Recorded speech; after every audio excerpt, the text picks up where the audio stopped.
it took a long time for me to, in some ways, meet someone that I thought was connected maybe to what I was thinking or my sound.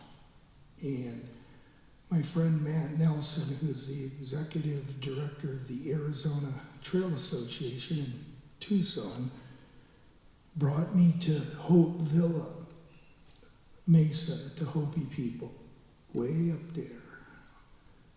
And Clark Tenakanongba was, at this time, it's 2 years ago, the head of the Veterans Affairs. He had served this country, he's lived all over the world, very traditional, probably Hopi's most respected singer, traditional or contemporary. And Matt wanted me to show Clark replications of rim flutes, not the flutes that you hear on the New Age records or even what you heard today, flutes that have not been heard. And they were found in the Canyon de Chelly area in 1930 by archaeologist Earl Morris, and he gifted them to the Arizona State Museum in Tucson in 1957, and they still sit there in a box. My friend made replications of this instrument, and and Clark, when we got to his office, he said, "You have those flutes?" I said, "Yeah," and he thought I was going to pull out one of the Northern Plains style flutes that we're used to hearing in American Indian music, flute music. So when I pulled this out, it kind of set him back a little, and he went, "Oh, we used to have those flutes. They've been gone for 500 years. Those are the Hopi long flutes, even though they were found on present-day Navajo land. From a Hopi perspective, they were first to come up out of Ongtupqa, Grand Canyon. So he feels this is he calls it a Hopi long flute. So he invited me to play at the Grand Canyon. My daughter, me, and Michael, who are here today, they got to come down and see the concert, and I got to play the flute, and it was really special to be invited by Clark. Instead of me always trying to stir up the Indian people, we can do this. If actually Clark said, "Hey, you come with me, but you stand to the side, and we'll tell you how it all is going to go down." I said, "Yes, sir, Clark." And he's now the vice chairman, and there's a lot of things happening, as you can imagine, down there with the administration and this and that and da-da-da-da. But I asked him if he would be willing to sing some of his songs at the Watchtower, where we did the concert on the south rim of the Grand Canyon, the stone Watchtower. And he said, "We can do that." And he wanted to tell the Hopi perspective about Grand Canyon, because he feels people are misinformed about their church, as he calls it. So I'm not going to get into the whole thing, but I just set a little stage for Ongtupqa, and we're going to finish that up at the end of July. And I have some flyers out there for pre-orders for this project, but it's such an honor to stand with Clark, as well as Lucy and Paul and Fernando, and, because I really wanted to be a jazz musician more than anyone, in Afro-Cuban music, but it's urban music. There's a lot of moving parts, as you know, in that music, and I can just stand here and drift like clouds, and the songs get lonesome if not played. So for the first time, you people are going to hear an actual Hopi song composed by Clark called "Rain of Life" on the Hopi replicated flute. And we have a little feature here. We have some images for Ongtupqa to go along with "Rain of Life." So let me get a little sip of water. These are very difficult flutes to play, so stick with me that we can get through in a good way.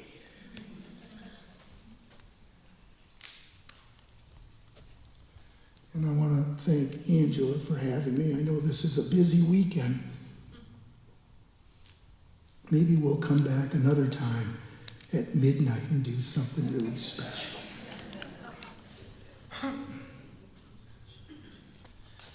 But everyone that came is special, and it's not how many people you touch, it's who do you really touch. And like Julie says, remember one thing, it's not about you, Gary, it's about the work.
Thank you, thank you.